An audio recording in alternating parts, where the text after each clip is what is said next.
YouTube, what's good, guys? It's your boy TD, and I'm back again with another video from Fantasy Good Sports, guys. And today's video is going to be on the most recent free agent signings for 2025. So it's a couple guys that I'm going to mention that I already talked about earlier in the week, but I'm going to go over that again and give you basically a breakdown. And I'm just going to go through this video. I'm not going to let this video lag, so I'm going to go through some of these free agents and just break it down and try to make it see how it's going to help us in fantasy, right? How I'm going to bring everything together far as good or bad.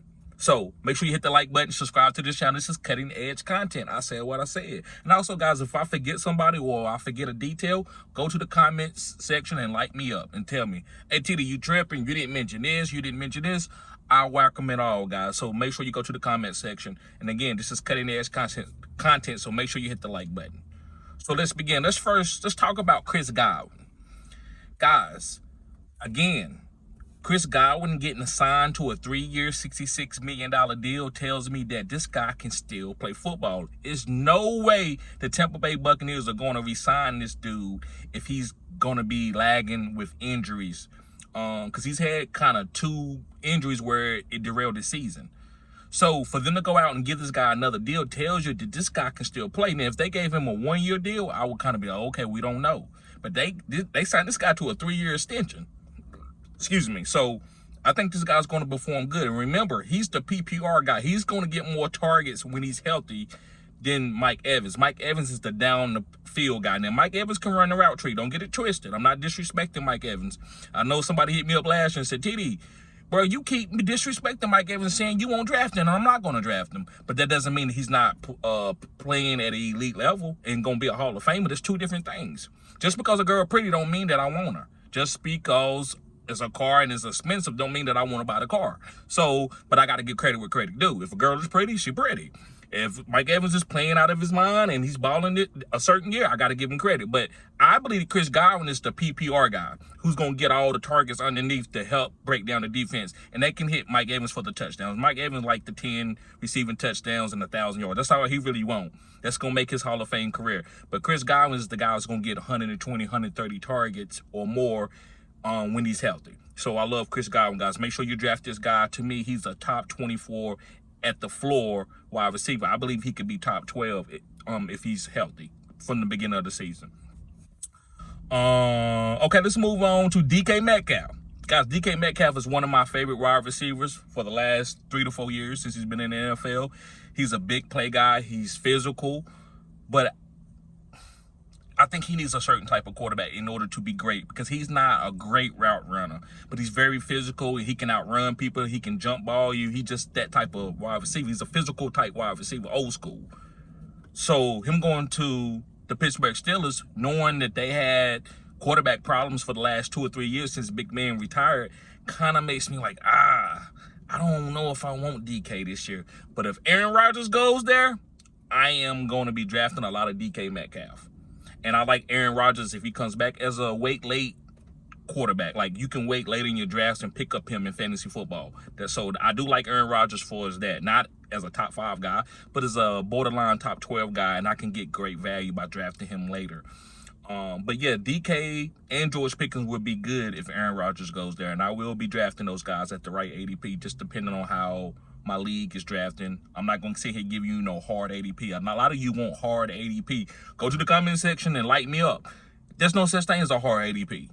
Now, there's a few guys like Jamar Chase, probably going to be a top 5 pick. Lamar and Josh Allen probably going to be the first 2 quarterbacks off the board, but depending on your format, it's just certain things that, yeah, you know, but there's certain things I don't know. So I don't know what DK is going to be going. I don't know what George Pickens is going to be going. I don't know where Aaron Rodgers is going to go. I'm going to have to figure it out when I'm drafting. And a lot of you have to understand that. You can't just say, well, his ADP says pick 33, so I'm not picking him before that. I don't know. Just depends on what's on the board. All right, let's move on. I don't want to hold you up. I'm going to talk about offensive lineman. Now, this is a little bit different because a lot of these guys are going to be like skill position. But I'm going to talk about Jalen Moore real quick. This is the left tackle that got signed to Kansas City from the San Francisco 49ers.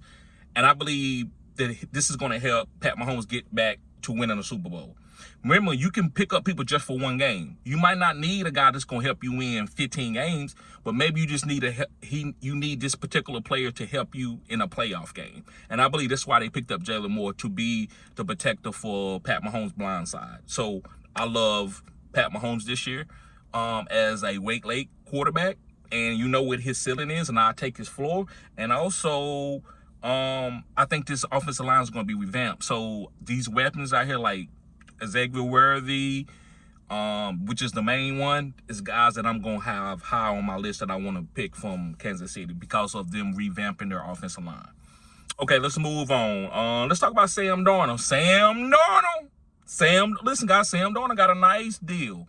And I think the Seahawks is building their team correctly. They are trying to listen. We might not have a 10-year quarterback, but we got a quarterback that can win games, and we're gonna run the ball. And that's why I like Zach Charbonnet and Kenneth Walker, depending on how Kenneth Walker, how healthy he is. But I definitely like Zach Charbonnet. But yeah, guys, Sam Darnold, to me, is right at the borderline between Aaron Rodgers, outside the top 12, could be a top 12 guy, because there's a lot of good quarterbacks in this league. So I got to drop Sam Darnold down, even though he was a top 5 quarterback, I believe, last year. I think he was top 5, top 6. So Sam Darnold's going to be fine. Just don't expect him to go out and do what he did last year. I just think he could be a guy that you can stream on a certain week that you need a quarterback, or a great super flex quarterback. I think he could be good as a number 2 quarterback in super flex. Let's move on to another guy from the Seahawks. It's MVS. MVS, guys, the wide receiver. He left from New Orleans and he's going to Seattle. He's a deep threat guy. So I always stash these guys because you can put them in your lineup and you can win a week with these guys. MVS won a lot of people some weeks when he was playing for New Orleans, and with Spencer Rattler and even Derek Carr. He was making some big plays and was the #1 wide receiver for that team for about 3 or 4 weeks for a whole quadrant, and played well. Shocked a lot of people. So MVS, guys, don't just forget about him, stash him. I'm not saying that he's gonna suck. I'm not saying he's gonna be superior, but I do think he's gonna be a good guy where, you know what, let me play. I need a wide receiver 3 this week. I'm gonna pick up MVS and play him here. That's what he is. And Cooper Kupp, guys, just got released. We know he was gonna get released, but today was the official day. To me, I'm open-minded. I don't really care where he's going. I draft him according to what I need for my fantasy team. I don't think he's a top 5 round guy anymore. But after my top 5 rounds, if he goes to a nice spot, maybe that might be the right opportunity to take him. I would take anybody. I don't turn nothing down with my collar when it comes to fantasy. It just depends on your ADP. And that's, a lot of people say that about ladies. Men say that. I don't turn nothing down with my collar, just depends on what I'm looking for. Same thing when it comes to fantasy. It just depends on what I'm looking for. I ain't turning nothing down. Waiver wire guys that ain't never played good, I don't care. If I think you can help me win a week, I will play you. And the next guy I'm going to talk about, which is the good one, is going to be D-Hop going to the Ravens. Guys, this is what I told my friend, because one of my homeboys was like, hey, how y'all feel about D-Hop going to the Ravens, man? He got some type of alpha. I said, how would you feel? And I want to apologize to Pamela Anderson's husband, and I want to apologize to Pamela Anderson, because Pamela Anderson was a very beautiful girl, especially in her younger days, and she still is a beautiful woman.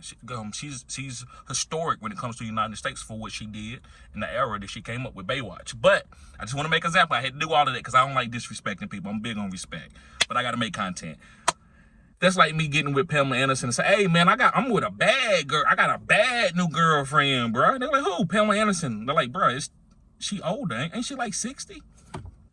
Same thing with D-Hop. Not saying D-Hop is 60, but he's an older wide receiver. This ain't D-Hop from 5 years ago. This is D-Hop on the last leg. And D-Hop is going to be a Hall of Famer. But to me, come on, Baltimore. Like, you just always get these old wide receivers and throw them in, and you think Lamar supposed to take them and renovate them and make them somebody else? Stop it. Y'all are so spoiled because you got Lamar, so now you just get old wide receivers. You paid Odell Beckham $13 million at 30 years old with three career-ending injuries. Well, not career-ending, but season-ending injuries. So I'm okay with D-Hop. I still love Lamar. It just helps Lamar where he's going to have a superior guy if he need it within a week. But I don't think it's going to make Lamar throw for an extra 600 yards. I think he's still going to be right around 4,500 yards. Somewhere around there with 40 passing touchdowns. That's going to be Lamar. And D-Hop probably going to have about 600-700 yards and maybe 5 touchdowns. That's all I can say about that. Let's move on. I got a couple more guys. Let's talk about Geno Smith, guys. Geno Smith It's going to help Brock Bowers. He went, he got traded to the Las Vegas Raiders. Guys, he way good enough to. Brock Bowers is going to go off.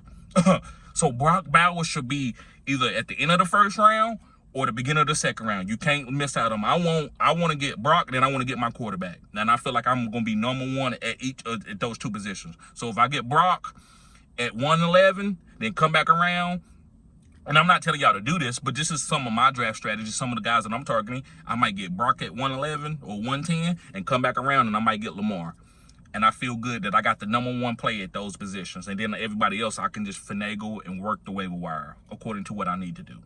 So Geno Smith is going to be good for Brock Bowers. We don't know what type of wide receiver.